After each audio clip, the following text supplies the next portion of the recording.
Pilgrimage has long been an important part of Christianity. Origen speaks of travelling the Holy Land in search of the traces of Jesus and his disciples and the prophets in the earliest recorded years of Christian worship. We are indeed called to walk a path with Christ, carrying our own cross, and so it should not come as a surprise that many find this a more approachable goal, having walked in the footsteps of Christ and his disciples around Israel and Jerusalem. As the first millennium drew to a close, large numbers of Christians were travelling to Jerusalem, drawn by the desire to become a pilgrim. They became known as peregrinatus, wanderers in Latin, which in turn became the English pilgrim.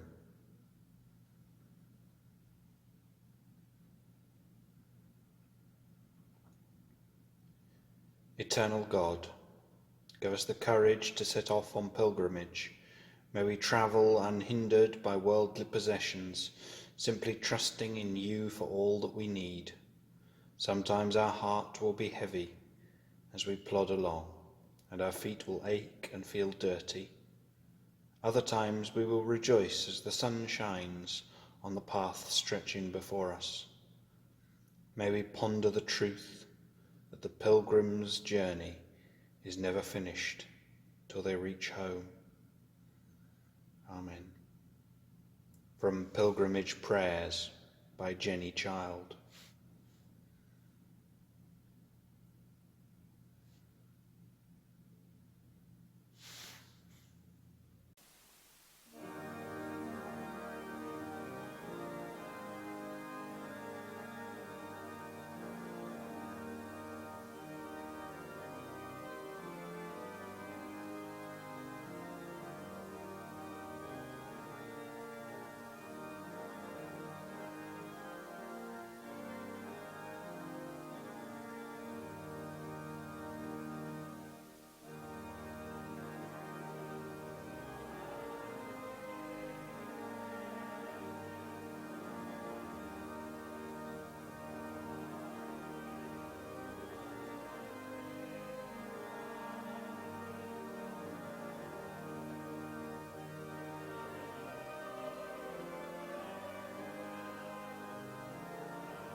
Rising populations led to global problems, both warfare and disease.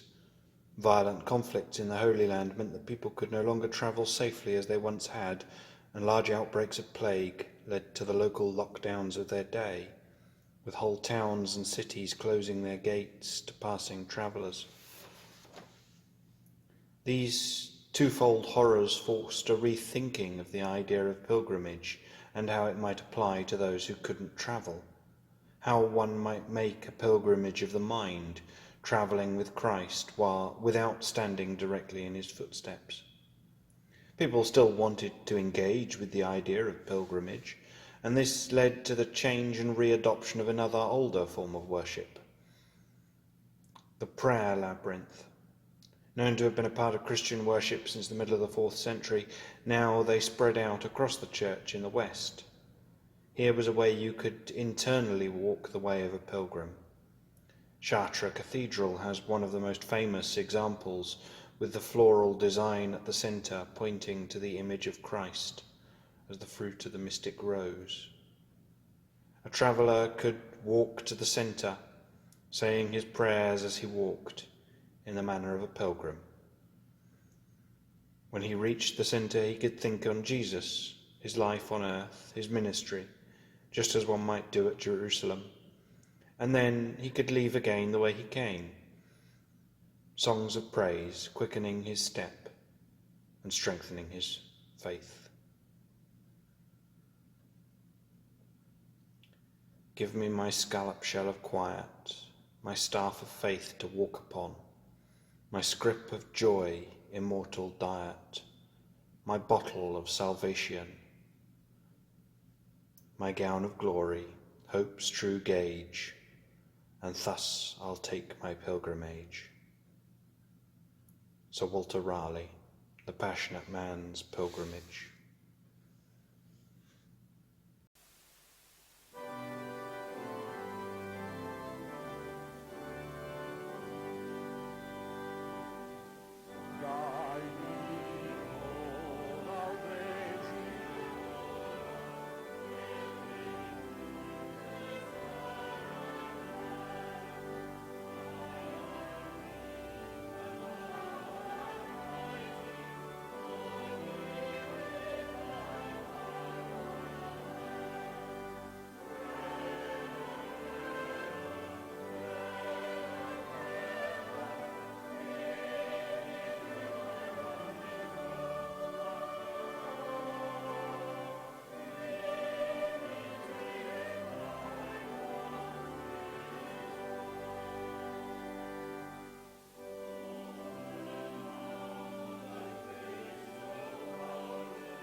Travel has long been known to broaden the mind, as one meets people from different cultures and traditions, engaging with their customs and sharing our own along the way.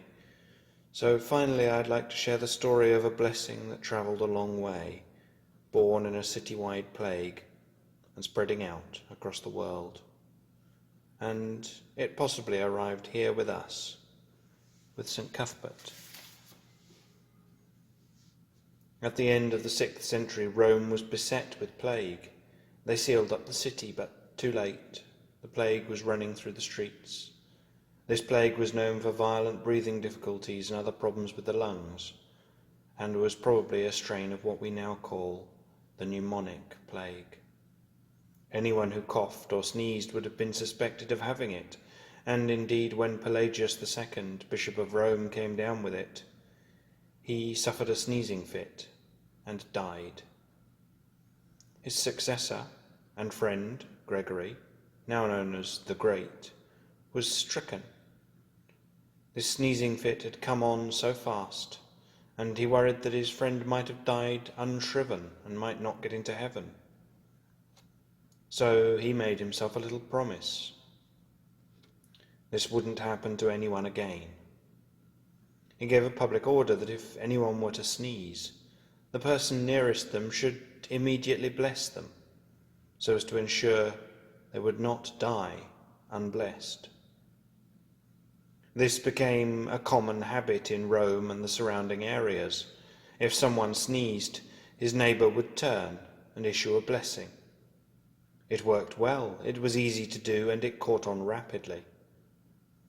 And Gregory went on to send out missionaries to the Arian kingdoms of Spain, to the Visigoths of Lombardy, and to the pagan Saxon kingdoms of England, all of whom carried with them this unusual habit that when anyone sneezed in their presence, they uttered a small blessing. And as the Saxon kingdoms Christianized, they sent their own missionary forces north, until they reached the missionaries of the Celtic Church, coming from Ireland and Iona. And there was some tension, some disagreements on point of worship. One side said that the other was calculating Easter wrong. The other pointed out that the monks on the first side had the wrong haircut. Until the King of Northumbria brought them all together and sat them round a table and told them that this really needed sorting out. And there, a prior of the Celtic Church from Melrose Abbey, here to attend the synod in Whitby, sneezed. And his neighbour, a cleric from the Roman Church, turned to him and said, "Bless you." And the rest is, as they say, history. Bless you.